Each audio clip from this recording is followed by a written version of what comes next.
I found an abandoned nuclear missile site in the woods. It doesn't exist. I remember that moment in so much detail. It had a sense of finality to it. The old, rusted metal doors stared back at me. Flecks of yellow remain from its once pristine coating. Despite this, I could still make out writing on the steel. F-01. I set my bag down and retrieved the gloves stowed at the bottom. Sliding them on, I placed the flashlight between my teeth, focusing the beam on the corroded chain holding the handles together. I fastened the bolt cutters around the mostly visible decayed link and squeezed. Nothing. I kept ratcheting the handles, the teeth of the cutter digging further and further into the corroded metal. I backed off for a second before pulling as hard as I could. The brittle metal fractured with a deafening clank. The chain link sparked and recoiled violently in the dirt. Then it was silent. Dead silent. The soundscape turned off like a light switch. I glanced up and looked around. Still, the stony silence remained. My gaze returned to the unsecured hatch in the earth, and a lump formed in my throat. I had snapped out of it. What am I doing? I was prepared. Sure, or as prepared as I could have been. But I was about to descend into a Cold War-era bunker in the middle of the night, alone? Before I could seriously reconsider the reality of my situation, that inner dialogue was wiped from my mind quicker than it had entered, replaced yet again with the feeling that drummed within me when I saw the door, an intense infatuation, a lustful desire. One phrase commonly flashed across my subconscious again and again. You need to know. You need to know. A feeling of resignation flooded over me. Something deep within ached to know what lay beneath. I needed to know. I reached down and gripped one half of the rusty trapdoor. I heaved it up and threw it to the ground. The darkness of the tunnel below, it was impenetrable. The beam of light in my hand disappeared into the black. I stood there, unmoving for a moment, transfixed on the opening. The opaque pit stared back through me. I slowly recovered my resolve and dealt with the other cellar door. I put my tools back in my bag, fitted my respirator, and flipped my headlamp on. The light was much stronger, but when it shone down the concrete steps, it fared little better than the pocket flashlight. Still, I managed to make out faded white footprints leading up the stairs towards me. As I stepped forward onto the precipice, I felt it again. The unwavering dread. The same feeling I got when standing on the stairs in the forest. My stomach churned, but my eyes remained transfixed on the inky blackness below me. You have to know. I took one hesitant step down, and the light advanced. I had decided. The concrete tunnel compelled me to enter, and I began descending into the darkness. A large metal door rested ajar at the bottom of the staircase. I passed through it. I entered a large open room. The temperature dropped drastically, and the cold tore through my thin jacket. My footsteps landed with wet steps. The small puddle in the warped concrete rippled away into the darkness. I adjusted my headlamp and took in my surroundings. On the other side of the bunker, a huge rusty orange rectangular slab rested about half a foot above the concrete floor. Large structures raised up past the ceiling in each corner. As I walked over, I noticed that the ceiling above the slab extended further upward, culminating in two metal doors. A decrepit yellow sign sat on the wall nearby. Caution, do not store missiles with JATO fins extended over elevator pit. Nearby machinery ached and settled. I nearly jumped out of my skin. I walked around the expansive room with slow, uncertain steps. My eyes scanned everything they could see, and the echoes of my footsteps continued bouncing around the chamber. At the back of the magazine room was a long, cylindrical tunnel. The walkway of the passage was slightly lower than the floor, curved on either side by 3 or 4 inches of concrete. Pipes stuck out of the wall in places and traveled down the length of the shaft. Staring down the borehole, I began to feel lightheaded. My skull began to ache, and nausea crept into my vision. Something about it demanded my attention. Not the tunnel itself, but something at the end of it. I strained my eyes to see past my headlamp's range, but it was just more rock and steel. I swung my bag to the side and retrieved the glow stick from one of the pouches. As I did, the beam of my headlamp caught something smeared onto the wall next to the entrance of the tunnel. White paint. The hastily smudged graffiti made out one word. Listen. I stopped moving and did as instructed. The complete silence was only periodically interrupted by the sound of dripping water. I immediately felt ridiculous for entertaining the obscure wall art. I tossed one of those sticks down the passageway. The green light landed with a faint metallic clink that reverberated back through the narrow corridor. It bounced and rolled to a stop, illuminating the end of the tunnel and a large steel door behind it. I began to move forward. Each step I took was slow and deliberate, landing with a heavy metal clank that resonated through the floor. When I arrived at the other end, I was met with a safe-like hatch. I gripped the valve of the door and cranked it as hard as I could. It struggled, but twisted with a squeal. I slammed my body against the hatch and pushed it as hard as I could. The metal ratcheted against the floor with a grinding resistance, but I kept moving. On the other side, I was met with another large rectangular-shaped room, but this one wasn't as empty. In the center of the room was an industrial metal staircase that rose into the ceiling. It was surrounded by intersecting catwalks, some of which were broken off, hanging down like vines. Thin steel supporting columns jutted out from the floor. A few ragged tables and old signage indicated this was a common room. To my right was a thin hallway. Across the room to my left was another long cylindrical tunnel that stretched off into the darkness. I chose the corridor on my right. Cracked wooden doors split off into various rooms on either side of me as I advanced. One was a bathroom, torn apart by time and decay. Another was akin to an old office room, file cabinets and dressers that were toppled over on top of each other in a giant heap in the center of the room. There was a few storage closets, one filled with rusted barrels that I think may have contained fresh water at some point, and the other with boxes of long expired supplies and fashions. There was a few storage closets, one with rusted barrels that I think may have contained fresh water at some point, and the other with boxes of long expired supplies and rations. Then I heard something. It wasn't the slaps at my feet or my own mechanical breaths. It was distant, dulled, and electronic. I strained to listen. It was a shrill whining, followed by a higher-pitched screeches and beeps, and then silence. A few seconds later, the noise repeated. It was continued on this cycle like clockwork, cold and precise. The piercing sound reached beyond my ears and embedded itself deep within my chest. It called to me. You need to know. I was so transfixed on it that I didn't even realize I was moving towards it. The short, cramped passageway I had entered led me further and further away from the large room and deeper into the facility. Bypast the caved-in doorway that led me into adjoining rooms, my eyes refused to leave what awaited me at the end of this corridor. Nothing else mattered anymore. Bypast the cave-in doorway that led me to an adjoining room, my eyes refused to leave what awaited me at the end of the corridor. Nothing else mattered anymore. A thick steel door with locking mechanisms rested in front of me.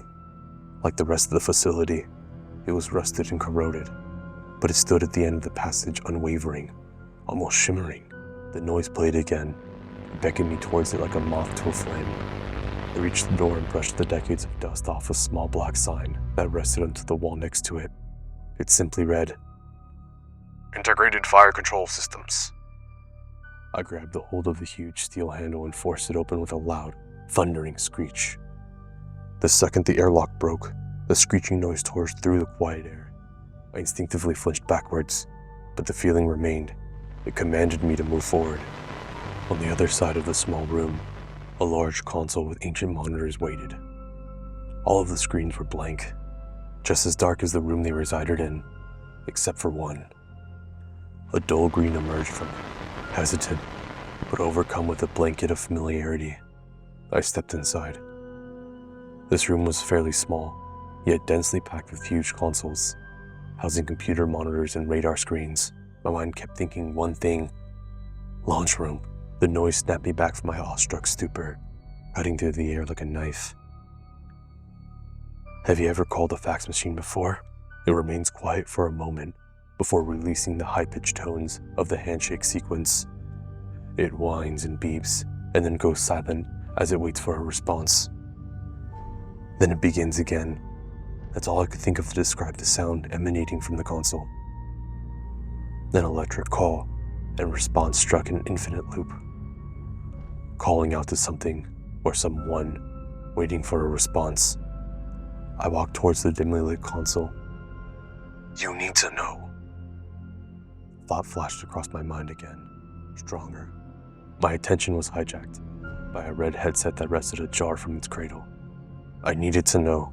The console whirled again, but another noise trickled in. Faint, hissing, open static from the phone speaker.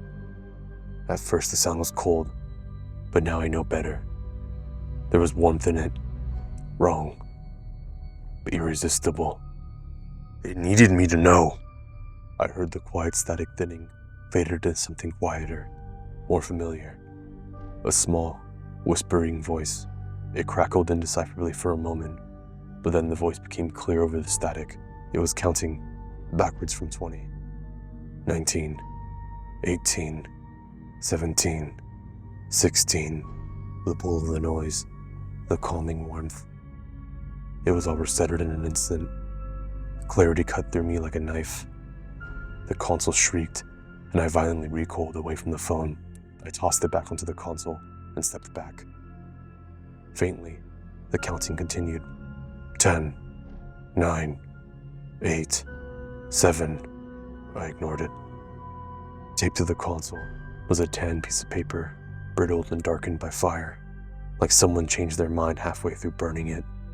I could still make out most of it, but one line caught my attention first. The first words to catch my attention were at the bottom. Autonomous launch protocol granted an access of NORAD signal. I scanned the document rapidly, trying to make sense of it. At the top, a lengthy preamble remained. Top secret, eyes only. U.S. Army Air Defense Command, HQ AirAdCom, Region 4. Date, 29th October, 1961. Subject, next site, F-01. Standby to activate engagement protocols. Operation Iron Veil. Some of the ink was smudged, but the letter continued. By direct order of the President, response to confirmed Soviet tactical nuclear strikes in the Berlin sector. All Nike Hercules satellites under AirAdCom. Contingent upon degradation of direct NORAD communication or nuclear disruption of the chain of command. Sustained signal anomalies to be treated as hostile incursions. Launch authority, decentralized per wartime protocol. If communication fails, assume continuity of hostilities. God help us all. Signed, Lieutenant General Thomas F. Hickory, Commanding General, AirAdCom. I read the letter again and again. My brain had ceased all coherent thought. What? Iron Veil? Soviet strikes in Berlin? That never went nuclear. Then I remembered the maps. Nuke flash? The red X's? No. The counting on the phone began to repeat. What the fuck is this place? I scrambled across the control room, frantically flipping through the old papers strewn across the desk. I was searching for something, anything, to confirm what I had just read. On one of the consoles, a tape hung out on an open tray. It was labeled, Post-Launch Procedures. Suddenly, a thought had entered into my mind, one that I had knew was a bad idea. Before I could have had any second thoughts, my hand reached out, as if it was piloted by someone else. I pressed on it. The tape proceeded into the machine. The tray closed with a sharp click. The floor shuddered, like it could feel its own decay. The air felt charged again. I waited for something to turn on, something to happen, but nothing did. I gazed back at the terminal. Dust from the air hung in the beam of my headlamp. The electronic shriek broke the silence. I turned away from the terminal, and that sound, That terrible whine of the machine pleading for an answer. I made it only 1 or 2 steps, only to realize it had stopped. It was trying something else. The red phone now hung on its cord, but the counting had ceased as well, replaced by a crackling static. God damn it. Slowly I reached down, picked it up, and placed it to my ear. The static was gradually getting replaced by a calm voice. Male, American, professional. Proceed to final. Repeat. Proceed to final. They're not coming. We are alone. The static returned, then another voice. This one sounded different. Cracking, afraid. They never stopped. It's burning. You're supposed to... The phone went silent. The air hung still in the room. One final transmission played over the speaker, barely above a whisper. It's still down here. I didn't wait for more. I threw the phone down and backed up. The panic I had felt on the stairs returned, but stronger. The console, I couldn't take my eyes off it. Its tones screeched and pleaded and begged for me to answer. But my body couldn't stand it any longer. My heart slammed into my chest, and pain bloomed behind my eyes. I was moving. When I reached the hallway, I began running. Back down the hallway away from that floor. Something was wrong. None of it made any sense. Was that a recording? Who was it talking to? I had made my way back into the common area, but I had to stop to adjust my respirator. I was struggling to get the air through the mask as my heart rate climbed. As I was doing so, I noticed my light began to dim.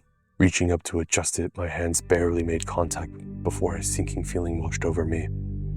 My headlamp flickered for a moment, then it faded out completely. Pitch darkness replaced the white glow. I tapped on it a few times and tried turning it back on, but nothing happened. I just charged the damn battery. I grabbed the spare flashlight out of my jacket pocket and clicked it on. The warm light felt like an oasis in the desert. My rising heart rate began to steady, and I resolved to make my way back out. As I glanced around the room for the final time, a rising dread gripped my chest. The small flashlight too faded and vanished completely into the darkness. I frantically tapped the flashlight, and it struggled back to life before fading again. No. My pulse quickened again, and my stomach sank. The respirator made it hard to tell what was real. My breath became this loop. In, out, in, out. Hiding every other sound behind it. Was something moving? I couldn't tell. I could see nothing, and all I could hear was myself hissing like a machine in the dark. Then I heard it. A deep, guttural metallic grinding. It fluttered down from the long tunnel ahead of me and reverberated through the open space, lingering for a moment before returning to silence. Complete, utter silence. The quietness was then interrupted solely by soft, distant metallic humming, like something being dragged across the floor and dropped over and over. My exasperated respirator breathing interrupted each blow. Thump, thump. I froze, almost as if I returned to my right mind from someplace else. I realized exactly where I was. I was dozens of feet underground, in the pitch-black darkness, alone in an abandoned structure. Nothing else mattered. The potency of that sound woke up a new kind of fear in me. The kind that you feel in your soul. A primal fear that lies dormant in us all. Pure, unbridled, visceral terror. Despite every logical explanation or rationalization, my body was certain something or someone was in there with me. Thump. My legs locked. My heart, like a fist, slammed into my ribs again and again. It was like it was trying to get out. My breathing stuttered and choked. My brain instinctively tried to quiet my breath, but the respirator made it impossible. Another thought flashed across my subconscious. It can hear you. I tugged at the straps across my face. Everything felt too tight. I could hear the blood rushing into my ears, louder than my thoughts. Then the ringing started. The piercing, needling whine assaulted my head and drowned out every other sense I had. I clenched my jaw, hoping it would stop, but it just kept climbing. Higher, sharper, like the pressure my skull was rising with it. Thump! Run! The thought beat against the inside of my head. My eyes strained to adjust to the complete blackness. Run! Thump! I stared blankly. I froze, transfixed in the direction of the noise. Run! I couldn't take it anymore. I sprinted through the darkness back the way I had come, towards the faint green glow that still remained in the entryway. I rounded the corner, but my face had caught the large metal door I had forced open on my way in. The impact flipped me around and dumped me on my back. The respirator emitted a sharp hiss. I tried to stand, but the floor rocked sideways and my vision narrowed. I couldn't tell if the room was spinning or if I was. The hiss became more erratic. My breathing hit resistance, like sucking air through a wet rag. Then the sound stopped completely. Just silence. Then suddenly, the weight of my mask pressed down. Useless. The filter was cracked. I instinctively clawed the device off my face and sucked in the foul air. Felt like I was breathing in polluted water. My lungs wheezed and spasmed. They desperately sought the clean oxygen of the mask, but received nothing but the lingering and rotten miasma of the bunker. A metallic taste ballooned in my mouth, thin and bitter, like copper or old blood. The noise again. It sounded thick and reluctant, like rusted steel being ripped away from itself in a guttural groan. A few hollow thumps echoed in the darkness, replaced by the sound of metal scraping across the concrete floor. I felt it in my teeth. I shouldn't have been able to move. My head spun and ached, but it didn't matter. My body didn't care. The pain remained, buried behind the noise, distant and afterthought. I was moving backwards. The noise buzzed louder inside my skull. Run! The pressure in my ears became unbearable. All I could hear was the wheezing and rasping of my own breath, followed by the hollow metal thumps that reverberated through the long corridors. The ringing! It grew louder and louder as the pressure continued to amplify. I could no longer tell which way was up or down. My body broke out into a violent mixture of stumbling and crawling. The undignified struggle intensified as my limbs threw themselves out in front of me and pulled me further into the darkness. I have to get out! That noise again.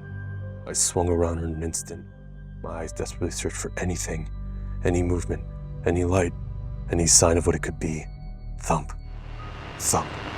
But all I could see was the fading green light of the glow stick at the end of the passage. It continued to fade as the room around me grew darker. Thump. Thump. I tried to catch my breath. I almost resigned myself to lie down in the dark and die. But then that damn smell, that moldy, decomposing, festering smell flooded over me like a wave. I wrenched myself up to my feet and began running, with my head around in a time to collide with the concrete wall. The pain in my head returned, but something within me numbed it. Get out! The shriek of the metal reverberated again, closer this time. Thump, thump, thump. My hands desperately searched in the growing darkness. It had to be here. Before I could react, my hands grasped the heavy metal door, and I practically threw my body weight towards it. I kept clutching frantically towards where I thought the opening was before I found it. I pulled myself forward as hard as I could, tumbling into the abyss. My knee instantly made contact with the hard, elevated block of the stairs. I gasped in pain. My leg reverberated like it was on fire, but my hands didn't care. Almost like it had a mind of its own, they reached up and made contact with the ascending steps. Pulling my body even further, I scrambled up the stairs like a wounded animal. Every movement was violent and uncoordinated. My gloves and pants tore on a chip of shards of rock, but I didn't care. The skin of my hands and knees scraped off, but I didn't care. The abrasive howl tore through my focus again. This time, at the base of the steps behind me, the metallic taste returned to my mouth, followed by the rotting stench. The ringing in my ears crescendoed, but I kept going. The outside air grew closer, but my vision caved in and threatened to collapse entirely. My field of view seemed to recede further down the steps as I kept up my struggle. Finally, I emerged into the dark forest and threw myself out of the tunnel. I tumbled across the dirt and and came to a stop on my back, my lungs retching for any sign of fresh air. I clawed at the side of my head and ripped off the dead headlamp. The suffocating pressure of his wraps was too much. My desperation to escape didn't end at first contact with the surface. I rolled onto my stomach and pushed myself up with my good leg. My pack went tumbling off my shoulders as I did. No thoughts of turning back to grab either crossed my mind. I ran like a rabid animal, crashing into trees, branches, and stumbling into bushes. My eyes were transfixed on the dirt path beneath me as I scrambled through the darkness. After an eternity, I finally made contact with the chain-link fence. Manically, I tore the broken pieces away and shoved myself through, further shredding my clothes and skin as I went. I managed to crawl along the overgrowth for a moment before my arms gave out entirely. My body crumbled into the dirt like a toy that had run out of batteries. My heart thundered against my ribs, and the pressure in my chest rivaled that in my head. Much like the rest of my body, my diaphragm began spasming and dry heaving, desperately attempting to draw in as much air as possible. Once I regained a modicum of bodily control, I pulled my face up from the dirt and noticed something. The peeling skin of my arm was illuminated by a faint light emanating from behind me. I turned myself over to face the hole in the fence. Bushes and trees obscured its backdrop, but a bright white light illuminated the darkness behind them. My headlamp was on, then it turned off, then back on, off, on, off, on. It hesitated for a moment, like the brief after image you see when you turn a lamp off in a dark room, and then it went out. I was left in complete blackness. The overarching trees blocked out any possibility of ambient moonlight. All I could remember after that was standing on top of the overgrowth trail. I was looking towards the way I came in, the inky blackness replaced with the pale blue of the morning. I could barely make out through the shattered screen of my watch what time it was. 4:45 a.m. I followed it, eventually crawling back under the trees and finding my way back onto the main trail as the sun peeked through the evergreens on the lakeside. When I stepped onto the black asphalt, a feeling of calm washed over me. You know when you're scared of the dark as a kid and you hide under your blanket? Because somehow it makes it feel like nothing can hurt you there. The instant my foot made contact with that path, that same blanket of safety draped over me, it was like I was somewhere else, and I stepped back into the here and now. The trail led me back to the parking lot. I sat there for a while before I pulled the keys out of my pocket and started the car and left. For some reason, I didn't drive home. Instead, I ended up at a random parking lot, nestled behind my college. For a while, I just sat there, staring straight ahead and trying to make sense of the scattered processes of my mind. I pulled out my phone and started frantically searching for anything I could find that could tell me that I wasn't crazy. I found 18. There were 18 Nike sites listed on every page I could find, every single one of them in my state, but none of them matched. There was no site F-01. As far as I could tell, there never was. I must have sat there until mid-morning, writing down everything I could remember, but there was entire patches of time that felt missing. I entered barely after sunset. It felt like I was only down there for 30 minutes. I couldn't make any sense of it. The console, it was trying to connect to something. It was calling to me. I couldn't resist it. The counting, the voice on the phone. Was it speaking to me? I still don't know. I could barely remember how I managed to get out of there, just crawling, scrambling through the dark. And fear, ungodly terror, that noise. Now I'm here. I've been sitting here in my room for the last few days, and no matter how hard I try, I can't find anything. I can't eat. I can't sleep. I can't bear to be in the dark. My head, the pressure is unbearable. At the time, I'm too dizzy to even stand up. And the heat, it's so hot in here. When I sit in silence for a while, I can hear it. It trickles in slowly, muted, but it's there. 19, 18, 17, 16, and then the ringing returns. That terrible, endless ringing. It was calling to me. I need to know why.